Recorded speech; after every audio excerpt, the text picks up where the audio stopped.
Good morning, everyone. So, I get the day after Christmas off, and guess what I'm going to be doing? Working on the MR2. It's so close I can taste it, so I am going to go ahead and run to the store and go grab a few odds and ends that I need. A couple of nuts, some coolant lines, some supply, stuff like that. And I'm going to go take a look at an exhaust manifold and see if it will actually help me cut down on the cost of having to have the one that I have modified. So I'm going to bring y'all along for the ride. Let's go.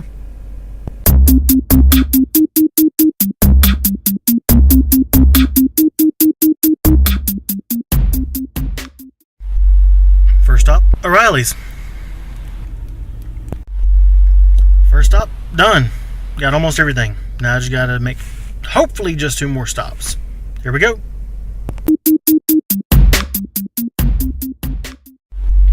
That didn't take long. Let me go see if they have these nuts. Got the nuts. Now let's go get an exhaust manifold.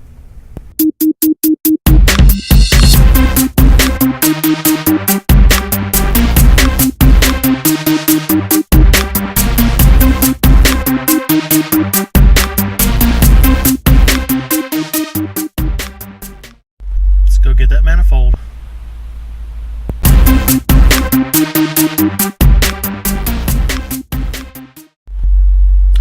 Alright, they had the manifold, and it was not ungodly expensive. So I think this is going to save me a lot in the long run, being able to myself modify this one and not have to have some special stainless stuff done. So I'm gonna head back to the house, grab a bite to eat on the way, and get to work on the car. Good morning, everyone. So, as you saw in the previous part, I wasn't able to get anything done the last day that I worked on the car. So, it's been a couple of days. Christmas has passed, New Year's has passed. Now it is January the 2nd. It is 18 degrees outside with a high of 36. And for Mississippi, this is cold. So, I'm off this week, and I've got a lot of stuff I got to do, but one of the things is I want to get this car running, and at least to the exhaust shop so that I can get some exhaust put on it. So I'm fixing to go freeze my butt off and go try to get some of this stuff done. I'm going to try to bring y'all along for the ride, but I can't guarantee a whole lot because, like I said, it is cold, and to use my phone I have to have my gloves off, and that probably ain't going to happen too much on the outside. So just bear with me, and I'll try to make a few status updates throughout the rest of this video. See you on the other side.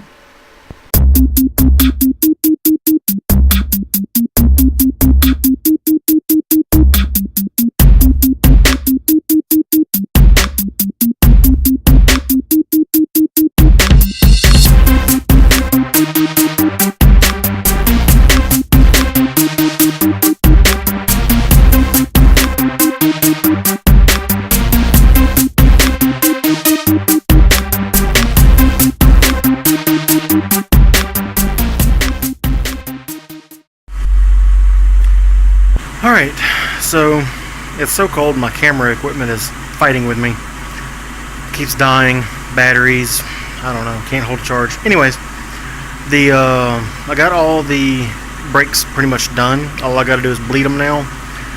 Typically what I would do is, if I don't have anybody with me, which I don't now, is I would use my one-man brake bleeder.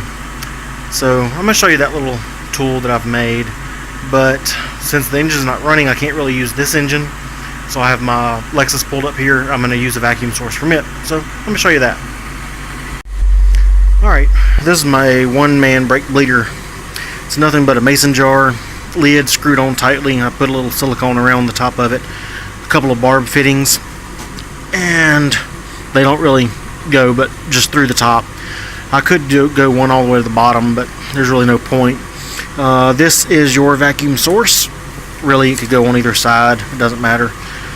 This is what you hook up to the engine vacuum source, and this one is what you hook up to the caliper bleed valve, and you just put it on there, break it open a little bit, and apply a vacuum. Well, you can already have vacuum going, it doesn't matter, and just watch the brake fluid level in the reservoir, and once there's no air coming out of the line through here, you should be good to go. You still may need to have someone actually press the brakes once all the air is out of the line, just to make sure that that all the fluid is everywhere it needs to be. So I'm going to show you how to do one of those. Alright, so since there's no vacuum lines really easily accessible on this engine, I have to pull the top cover and then ignore the mess, the nastiness. I gotta clean this car. It's the middle of winter. What do you expect? Alright, so what I like to do is find a vacuum that has constant vacuum, so you don't want to come off something like that, but you could come off of this, or even really that. But so, let's see, I should be able to pull that by hand, because I think this is actually the one that I used before. And get your deal ready. Engine might want to die. It'll run like crap.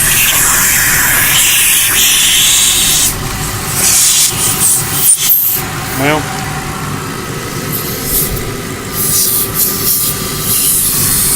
okay, so that fitting's a little bit too big. Let me see if I can find one that's not too big. Okay, so that's obviously not something that has to be hooked up right now. I just hooked the line straight into it. It goes down to that. So we're pulling vacuum through the thing, and I don't have the T in. So let's go to one of the brake calipers and get started. And this is exactly what you don't want to happen. I just broke the bleeder valve off. So now I get to go get some ease out kit and try to fix this. Otherwise, no brakes. So let me try the other side. Alright, so here's the other rear one. What I do is I just slip over. I actually forgot to put this on earlier, but this is just a little piece of silicone that slides over. As you can see, some fluid is slowly coming out, sucking the air out. So I just break this open a little bit, let it breathe, and watch that. While it's running, I will go check the reservoir. So always watch the fluid in the reservoir. I topped it off really good before I went back there, so it's just barely below max now. Here's the bottle. Air bubbles coming through. And I have enough vacuum line to where I could actually go all the way around the car and this stay on the engine of the car. I actually set it up to where it could fit all the way around my wife's minivan, so it's got quite a bit of line. So I'm not going to bore you with all of the wheels. I'll do the other three, and I got to fix that one on the passenger side rear that I started with and broke the thing off. But I'm going to do the other three, go ahead and get them bled as best I can, and then I'll do the clutch, and then I will move on to the next step, which should probably be coolant lines. Depends on if I freeze or not. So once I get the coolant lines done, I got a few nuts and bolts to tighten up. Should be almost ready to drop on the ground. Got a few little hose clamps here and there I got to tighten up, but I'm just going through and double checking everything as I go. So as we go, I will bring you along. Alright, so recap. The brakes are pretty much done, with the exception of that one that I got to replace the bleed valve on. I'm going to go get the ease out tool because I don't think I have one that small. I'll try to get that done tonight. Coolant lines are pretty much done. I was able to go by whenever I went to O'Reilly's. I got the coolant lines that I thought would work, and sure enough, they work. So with the only exception is I did have to use part of one from the stock. and a little bit of flex, but I made it work. So coolant line should be done. I'm going to wait till tomorrow to actually put some coolant in it, because I've got to get my breather tubes. I got to cut some. I may even have to go get some. But all of my inner axle nuts should be good and tight. I'm gonna go over those one more time because I gotta clean those axles. They're disgusting. So looking over it one more time, I don't see anything major other than that front torque mount. Once I get that front torque mount done, I'm golden. But I'm gonna get that done the same time we get the exhaust done. So just looking over this, I don't really see a whole lot else that needs to be done. Got a little bit of wiring left to do for the tack adapter. I think I got some wires crossed, and a couple hose clamps here and there, and should be good to go. So let me show you what the engine bay looks like now. So this is what the engine bay looks like now. This is the way that I have the coolant neck. I'm going to fab up some kind of mount so it's not just flopping around. But this is the stock piece of hose that I used. I don't know which piece it was because honestly it's been so long since it's been on the car I can't even remember. This one goes straight down and then turns 90 and goes into the straight hose. You can't see it from up here, but I came out the one that curves back this way. Did a U-turn. I found a hose that did a U-turn, and then I ran it through some aluminum pipe that I have, and then a piece of flex to get it into the thermostat housing. So that should be good. And I did go ahead and put a regular cap on this. So pretty much everything should be good past that though. Still got to get some hose clamps for this. I'm probably going to take this and cut the angles out of it, or just get it straight through. I don't know which one yet. But for now it's fine. I can stick a filter on the end of it and run it like it is if I have to.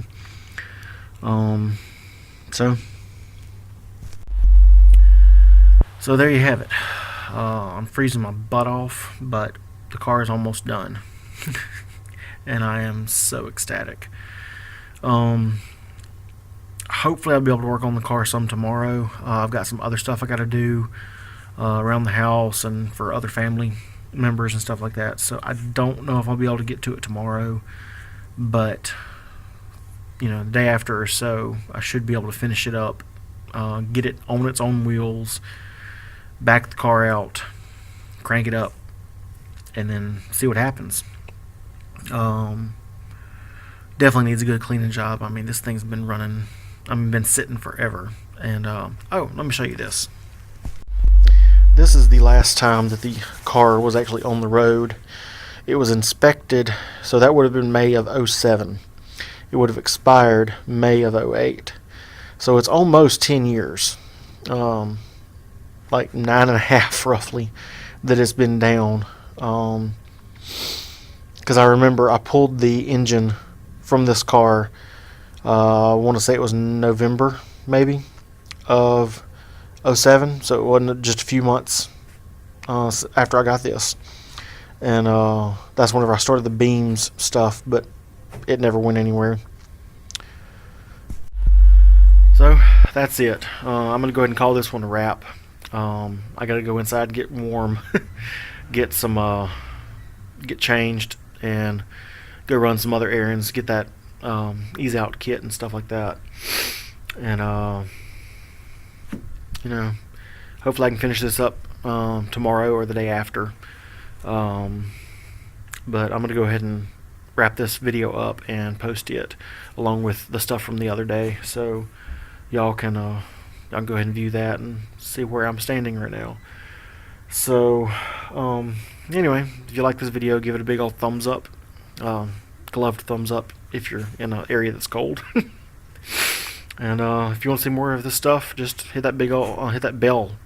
After you hit that subscribe button, the bell will show up, and that way you can be notified whenever I post stuff like this. I try not to post a whole lot because I know that annoys some people, but some people like to see the stuff. So, anyway, so hopefully everybody's staying warm. And if you're not, well, maybe you're outside working on MR2 like me. So, until next time.